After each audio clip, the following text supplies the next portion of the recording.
하나님께서 오늘 우리에게 주시는 말씀은 누가복음 18장 9절에서 14절까지의 말씀입니다. 또 자기를 의롭다고 믿고 다른 사람을 멸시하는 자들에게 이 비유로 말씀하시되, 두 사람이 기도하러 성전에 올라가니 하나는 바리새인이요 하나는 세리라.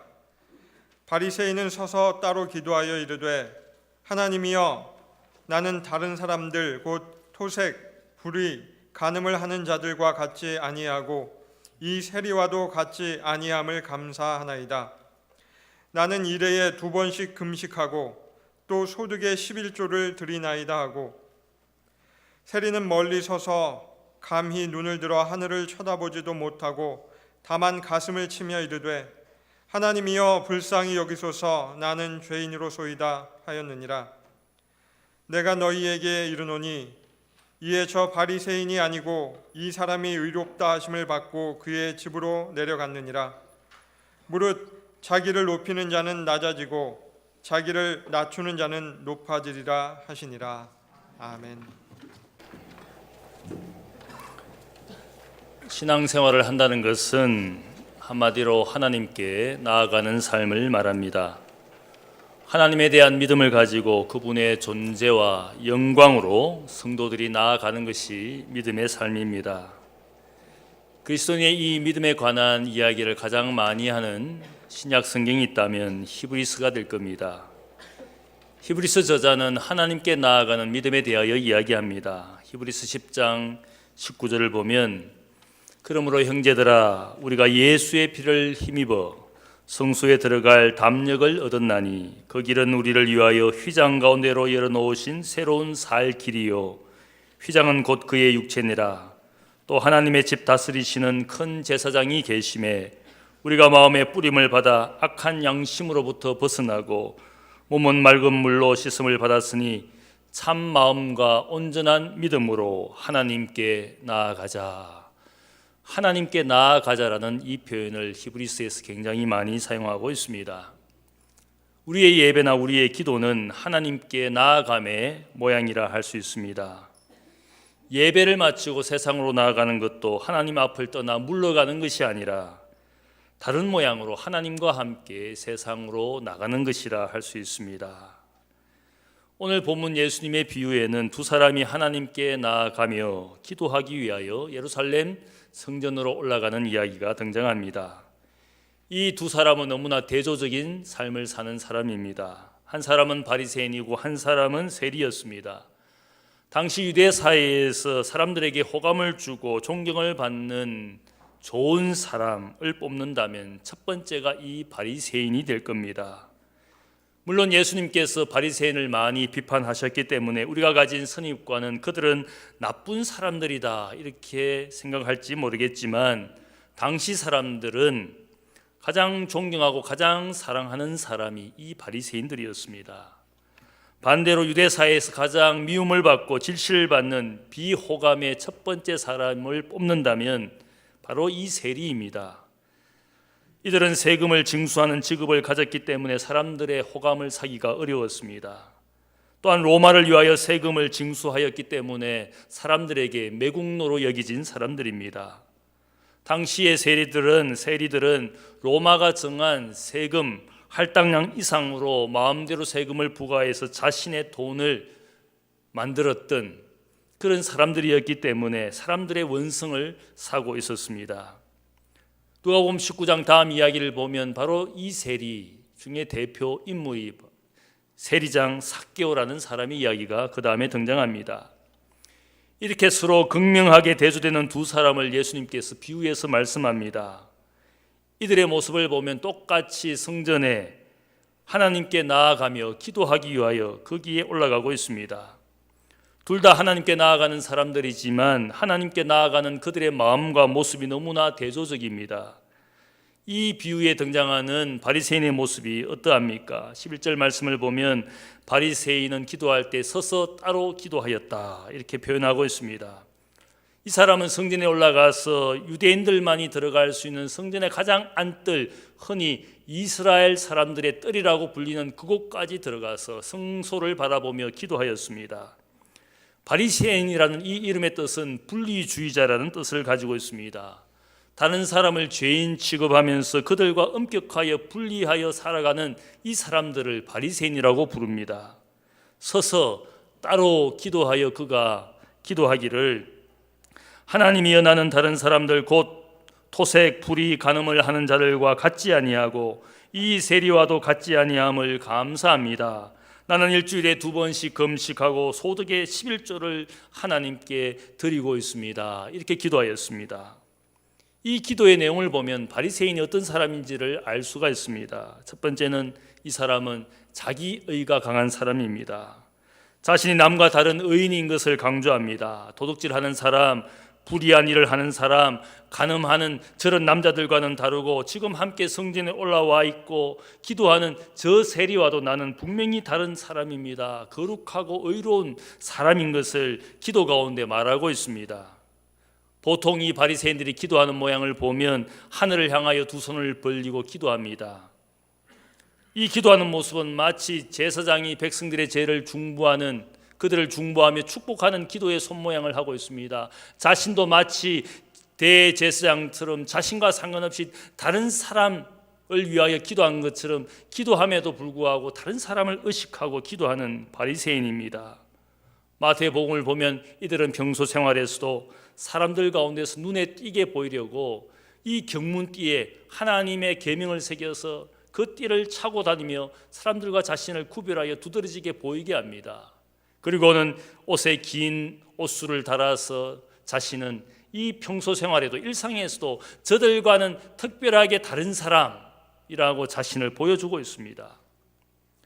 예수님께서 특별히 이 말씀을, 이 비유를 하시는 이유가 있습니다. 오늘 18장 9절을 보면 자기를 의롭다고 믿고 다른 사람을 멸시하는 자들에게 이 비유를 말씀하시되, 이렇게 비유를 시작합니다. 말씀을 시작합니다. 이것은 주님의 비유의 직접적인 대상은 이 자기의를 강하게 주장하는 이 바리새인을 향하여 하시는 비유라는 사실을 알리고 있습니다.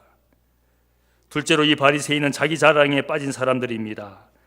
하나님께 기도하는 것이 아니라 스스로 자랑하는 기도의 내용을 가지고 있습니다. 11절 말씀, 서서 따로 기도한다라는 이 헬라어를 보면 서서 자신에게 기도한다, 그런 표현을 가지고 있습니다.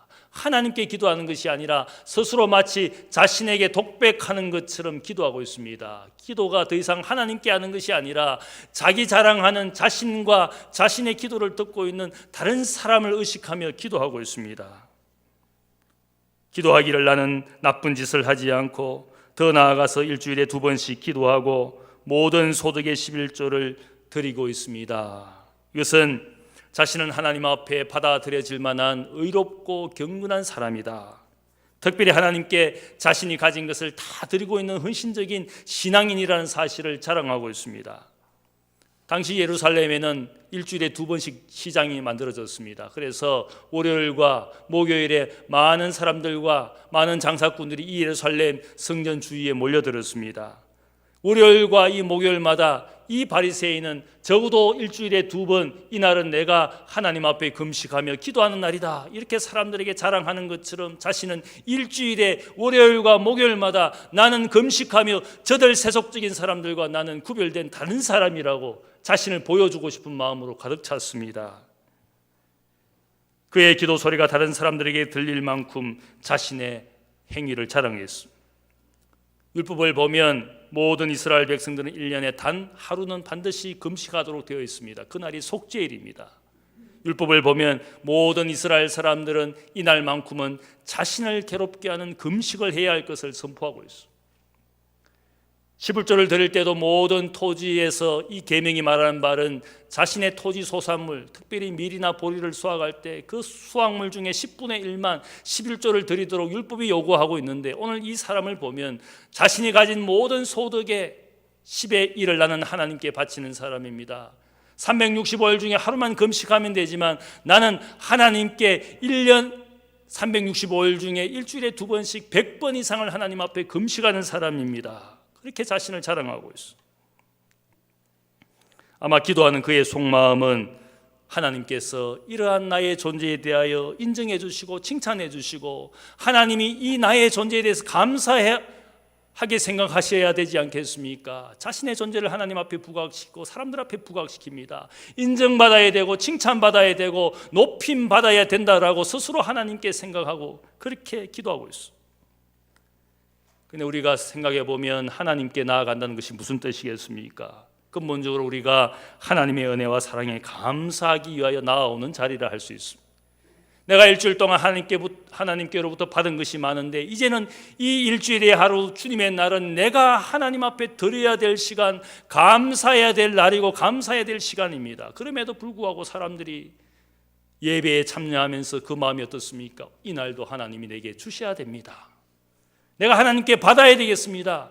내가 하나님께 드릴 생각과 감사를 표현하는 시간이라고 생각하지 않고 이 예배에 참여하면서 오늘도 나는 이 시간에 여전히 하나님께로부터 받아야만 되겠습니다. 받는 것이 없다면 이 예배에 내가 참석할 의미가 없습니다. 혹 그렇게 생각하고 주일 예배를 경시하는 분이 없습니까? 주일 예배 와도 좋고 안 와도 좋고 별로 받는 것이 없는 것 같으니까 이 주일 예배가 별로 중요하지 않습니다. 365일 중에 대부분의 인생의 시간과 날에 우리가 하나님께로부터 받고 있는데 이 날만은 우리의 차례이지 않겠습니까? 하나님 앞에 감사하고 하나님 앞에 우리가 헌신하고 예배하는 그것이 바로 하나님께 나아온다라는 표현이지 않겠습니까? 예배는 내가 받기 위해서 오는 것이 아니라 하나님께 드리기 위한 것입니다. 한번 따라하겠습니다. 오늘은 내 차례. 오늘은 내 차례인 것입니다. 일주일에 6일 동안 하나님께로부터 받은 것이 있다면 오늘만은 이 시간만은 내가 하나님 앞에 감사하는 시간입니다. 드려야 할 시간입니다. 그것이 예배한다라는 뜻입니다. 세 번째로 이 바리새인은 철저히 자기중심적이고 자기 만족에 빠진 사람입니다. 이 사람이 하는 기도의 내용을 보면 나라는 말이 계속적으로 등장합니다. 나는 다른 죄인들과 같지 않습니다.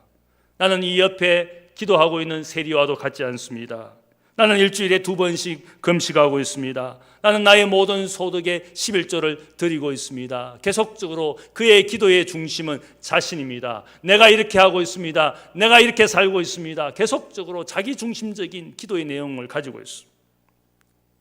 자기중심적으로 살아가는 사람들의 모습은 대부분 교만합니다. 교만한 사람들의 특징이 무엇입니까? 다른 모든 사람들의 존재를 무시하거나 경시하기 시작합니다. 이 바리새인은 타인을 늘 죄인시하는 눈을 가지고 있기 때문에 옆에서 지금 기도하는 그 세리조차도 자신의 눈에 차지 않습니다. 저도 죄인이다. 지금 기도하고 있는 저 사람도 죄인이고 나와는 다른 사람이라고 그 사람을 깔보고 있지 않습니까?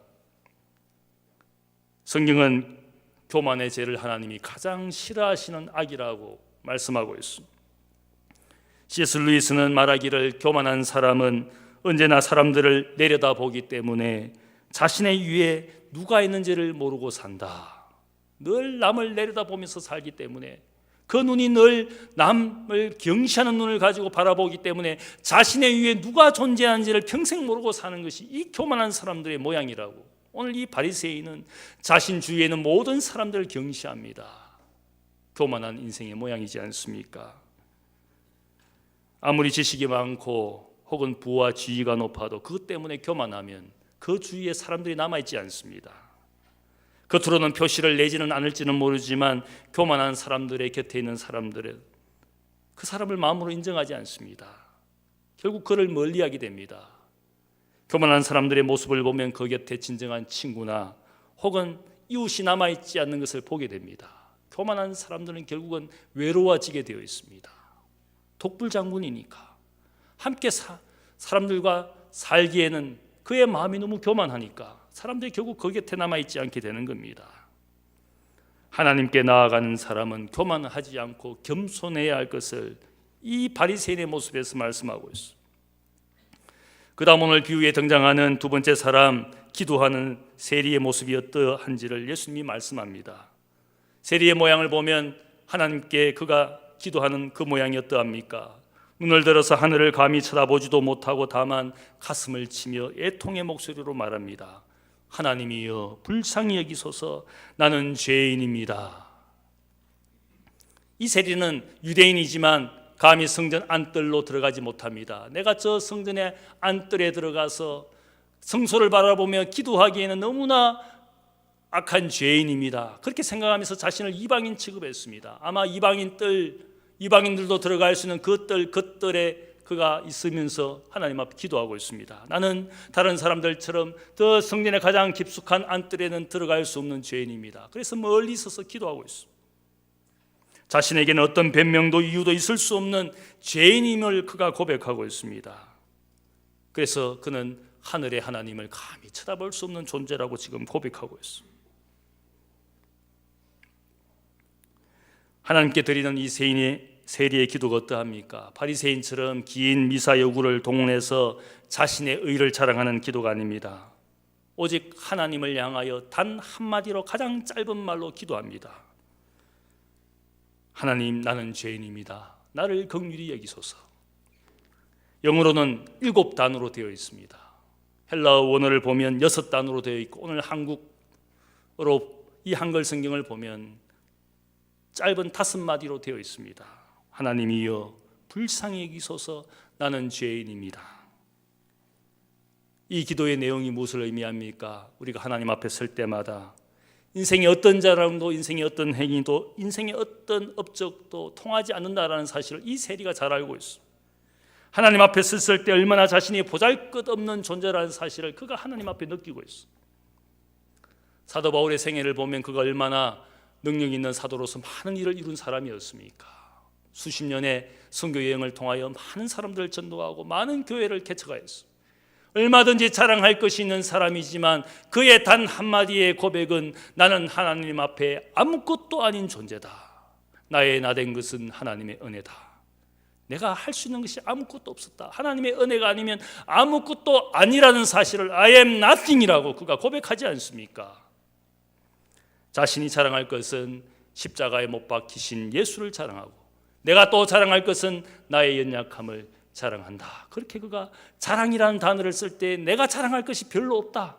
혹 자랑한다면 연약한 것을 자랑하는 이유는 나의 약함, 그 일들을 통해서 하나님의 강하심이 역사하기 때문에 그 은혜를 자랑하기 위하여 나의 약함을 자랑한다라고.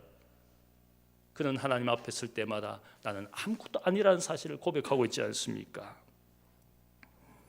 세리의 5마디 짧은 기도는 기도의 내용이 짧다고 해서 그 의미가 짧은 것이 결코 아닙니다. 바리새인은 33개의 단어로 길게 기도하였지만 그가 기도한 모든 내용은 하나님 앞에 아무것도 아니었어.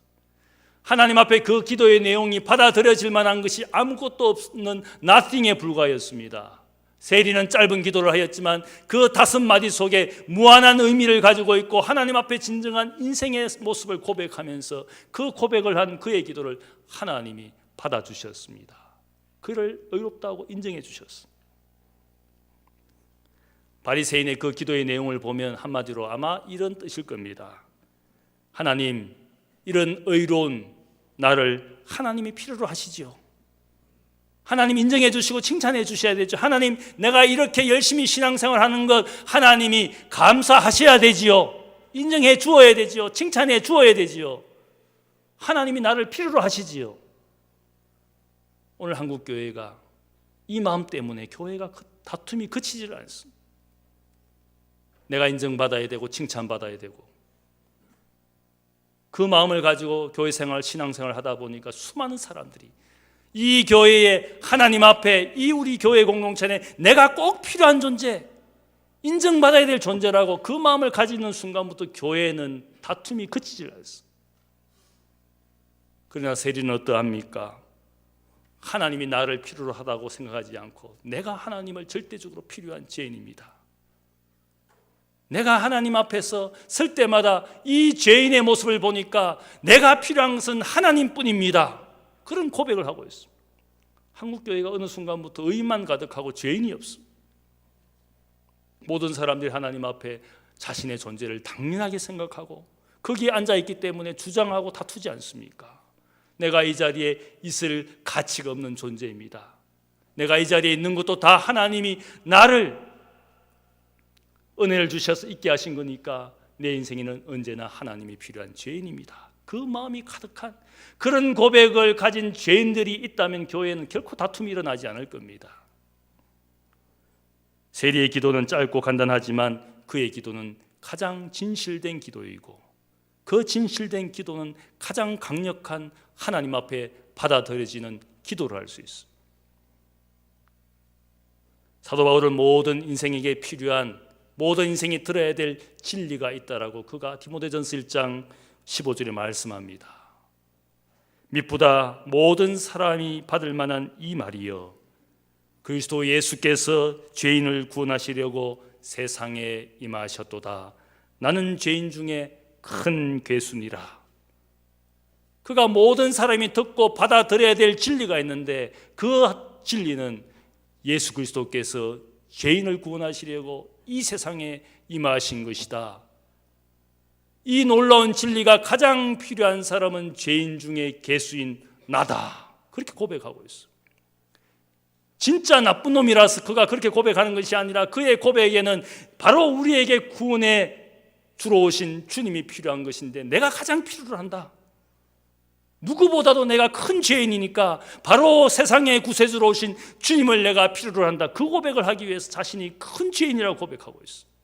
모든 인생이 들을 만한, 받아들여야 될 진리가 있는데, 예수가 죄인을 구원하시려고 이 세상에 임하신 것이다. 모든 사람이 이 진리를 받아들여야 될 것을 그가 말하고 있어. 나는 죄인입니다. 하나님의 긍휼이 필요합니다. 세리는 그 고백을 할 때, 내가 많은 죄인들 중에 그냥 한 명의 죄인이 아니라 그의 고백은 바로 내가 그 죄인입니다. 그게 헬라어 원어를 보면 me, the sinner 그렇게 되어 있습니다. 많은 죄인 중에 그냥 죄인 중에 한 명, 별로 인정하고 싶지 않지만 성경이 죄인이라고 말하니까 그렇게 인정해 주지. 그렇게 자신이 고백한 것이 아니라, 나는 죽어야 될 바로 그 죄인입니다. The sinner 그렇게 표현되어 있어. 기독교가 모든 인간을 다 죄인이라고 말하니까 그렇지, 나도 그렇게 해주지. 그게 아니라 죽을 바로 그 죄인이라는 사실을 이 세리가 고백하고 있어. 아무도 예의 없이 어떤 죄인이냐, 죽을 그 죄인이라는 것. 하나님께 나아간다는 것은 하나님을 속이며 감출 수 있는 것이 결코 아닙니다. 하나님 앞에 자기를 변명하거나 혹은 자랑할 수 있는 어떤 인생도 존재하지 않습니다. 어떤 약속이나 소원을 하면서 하나님 앞에 무엇을 받아낼 수 있는 그런 존재는 없습니다. 누구와 자신을 비교하면서 자기를 높이거나 비하하는 자리가 될 수 없습니다. 누구에게 보이기 위하여 가는 자리가 결코 아닙니다. 그 자리는 죄인의 마음을 가지고, 상한 마음을 가지고 하나님 앞에 나아가는 것이 바로 하나님께 나아간다라는 뜻입니다. 다윗이 왕의 자리에서 어느 순간 교만해서 다른 남자의 아내를 그가 결국은 취하는 그런 간통의 죄를 범하지 않습니까? 그 죄를 범하고 나서 그가 얼마나 고통스럽게 울부짖습니까? 그 상한 마음은 결코 자신의 권력과 지위로, 재물로 결코 그 상한 심령이 위로가 되지 않습니다. 시편 51편에 그가 고백하기를, 하나님께서 구하시는 제사는 상한 심령이라. 하나님이여 상하고 통회하는 마음을 주께서 멸시하지 아니하시리이다. 하나님이 기뻐하시는 제사는 우리의 재물도 부도 권력도 될 수 없고, 오직 죄인의 마음을 가지고 상한 심령으로 나아갈 때 하나님이 구하시고 기뻐하시는 것이었다라는 사실을 그가 알게 되었습니다. 그가 인생에 가장 두려워했던 것은 하나님의 영이 자신의 인생에서 떠나는 것을 가장 두려워했어. 그것이 얼마나 지옥 같은 삶인지, 얼마나 인생에 소외되고 또 소외되어서 그 하나님으로부터 멀어지는 인생이 얼마나 고통스러운지를 그가 알았기 때문입니다. 우리 세상이 경제적으로 부유해졌지만 많은 사람들이 자신의 삶을 절대적으로 불행하게 여기는 OECD 국가 중에 한국이 행복지수가 가장 낮지 않습니까? 다른 나라들보다 더 잘 살게 되었지만, 그러나 이 땅에 살고 있는 많은 사람들이 자신을 불행한 인생이라고 여기고 있지 않습니까? 물질적인 부요, 지위, 권력이 인생의 상한 마음의 위로가 되지 않습니다.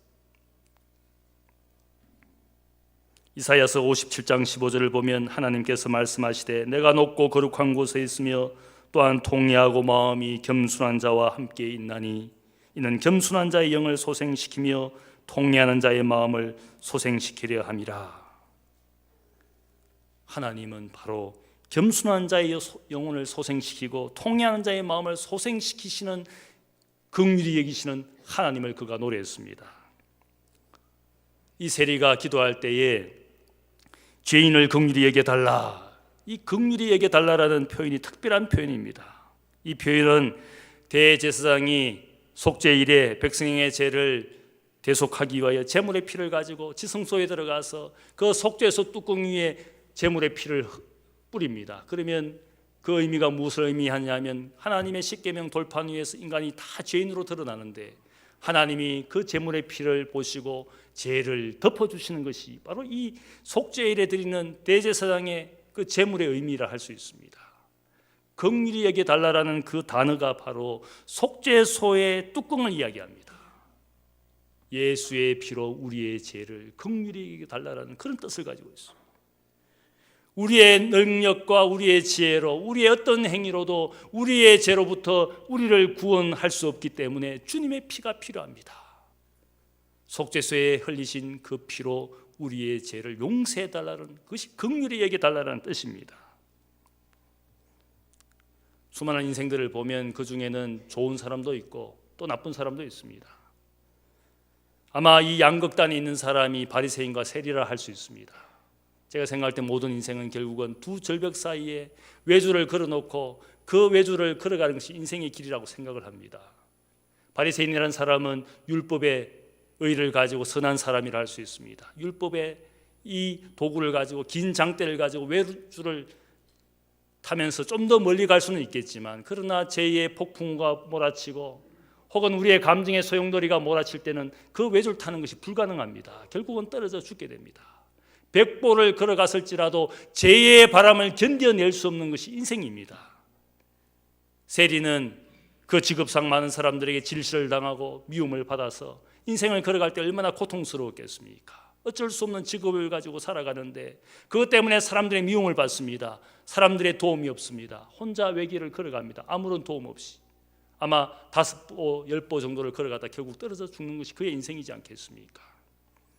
모든 인생은 결국은 죄의 폭풍 앞에서 우리의 감정에 몰아치는 소용돌이 앞에서 다 넘어지지 않습니까?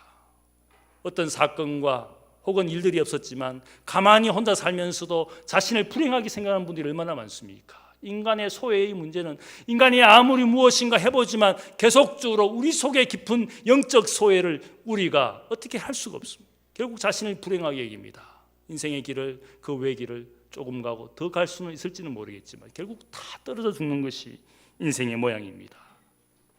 세리도 바리새인도 하나님 앞에 죽어야 될 죄인이라는 사실을 알려주고 있습니다. 하나님 앞에 나아가는 우리의 모양은 그래서 자신을 하나님 앞에 낮추고 죄인의 심령을 통회하는 심령을 가지고 하나님께 나아가도록 이 비유가 우리에게 말씀하고 있습니다. 캐나다 출신의 유대인 음유 시인 가수 아마 레너드 코엔이라는 분을 여러분이 혹 들어보았을지 모르겠습니다. 그가 지은 노래 중에 할렐루야라는 그런 팝송이 있습니다. 팝송이지만 그 가사를 들어보면 얼마나 거기에 깊은 의미가 담겨 있는지 모르겠어요. 이 노래말 가사는 다윗 왕이 바세바라는 여인과 간통하고 나서 상한 심령을 가지고 고통스럽게 살 때 그럼에도 불구하고 할렐루야를 부르는, 그래서 그 할렐루야를 들으시는 하나님이 기뻐하시는 그 이유가 뭘까? 시크릿 코드가 무엇일까? 그렇게 시작을 합니다. 노래말 가사가 할렐루야 할렐루야 할렐루야 할렐루야. 그게 보면 노랫말 가사 중에 브로큰 할렐루야라는 단어가 나옵니다. 거룩한 할렐루야가 아니라, 기쁨과 찬양의 할렐루야가 아니라 상한 심령으로 부르는, 하나님 앞에 드리는 그 찬양, 브로큰 할렐루야. 제가 생각할 때 그것이 바로 시크릿 코드입니다. 죄인이 부르는 노래지만 하나님 앞에 애통하는 심령, 상한 심령으로 부르는 브로큰 할렐루야, 그것을 하나님이 받아주시기 때문에 그것이 인생을 하나님의 죄의 구렁텅이로부터 우리를 받으시는 비밀이라는 사실을 그가 고백하고 있습니다. 여러분 인생에 무엇을 가지고 있습니까? 자랑하고 싶습니까? 이만하면 되었다. 인생에 무엇을 가지고 하나님 앞에 자랑하며 하나님께 깊은 인상을 남기고 싶지만 그럴수록 우리 인생은 점점 더 우스운 인생이 됩니다. 캐리커처라는 그림을 그리는 그 방법이 무엇입니까? 어떤 사람의 특징을 잡아서 확대해서 그것을 더 과장해서 그림을 그릴 때 그것을 캐리커처라고 합니다. 그리고 난 그 모습을 보면 얼마나 우스꽝스럽습니까? 어쩌면 우리 인생도 내가 무엇을 자랑하고 싶은 지위와 권세와 능력 혹은 재물을 가지고 자랑하면 할수록 하나님 앞에 그 인생은 우스꽝스러운 존재가 된다는 뜻입니다. 모든 인생이 가진 것 가지고 자랑해봐야 하나님 앞에 죄인이라는 사실. 그렇게 살면 살수록 하나님 앞에 우스운 존재가 되어가는 겁니다. 모든 사람이 죄를 범하였음에 하나님의 영광에 이르지 못하니라. 결코 거기에 이를 수가 없습니다.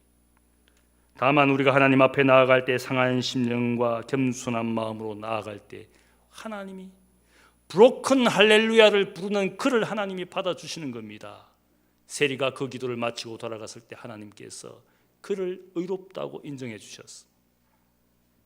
바리새인은 긴 기도로 자기 의와 자기 자랑만 늘어놓았지만 하나님 앞에 의롭다 하심을 받지 못했습니다. 하지만 세리는 짧은 기도였지만 상한 심령임을 고백하고 하나님의 긍휼을 구하였을 때 하나님은 그를 받아주셨습니다. 하나님께 어떻게 나아가고 있습니까? 여전히 자기의 일을 자랑하고 인정받고 칭찬받고 싶습니까? 물론 그런 마음 인간의 마음일지 모르겠습니다. 그러나 하나님 앞에 우리가 고백해야 될 것은 하나님, 나는 오늘도 죄인입니다. 내가 하나님이 필요한 사람입니다. 하나님 나를 받아주시옵소서. 그 고백이 없다면 여러분은 하나님 앞에 서 있는 것이 아닙니다. 왜 예배를 경시합니까? 하나님 앞에 여러분이 드리고 싶지 않은 겁니까? 받은 것이 없는 것입니까? 이날만은 우리의 차례입니다. 감사하고 찬양하고 그럼에도 상한 심령을 가지고 하나님의 긍휼을 기다리는 이날과 이 시간 되시기를 주님의 이름으로 축복합니다. 기도하겠습니다. 사랑의 아버지 하나님 감사합니다. 상한 심령을 기뻐하시는 하나님 앞에 나왔습니다. 우리는 결코 교만할 수 없고 자기를 자랑할 수 없습니다. 우리의 모든 모양이 죄의 모양입니다. 죄 가운데 태어나고 죄 가운데 살아나고 죄 중에 죽는 인생들입니다. 우리의 어떤 것으로도 우리를 스스로 구원할 수 없습니다. 하나님의 긍휼이 필요합니다. 하나님께 나아가는 우리의 마음에 상한 심령을 주시고 애통해할 때 하나님 우리를 받아주시고 우리의 삶에 참된 위로와 고치심과 치유함이 있게 하시고 이제는 또한 세상으로 나아가지만 하나님과 동행하여 세상으로 나아가는 믿음의 사람들이 되게 하여 주시옵소서. 감사하며 예수님의 이름으로 기도하옵나이다. 아멘.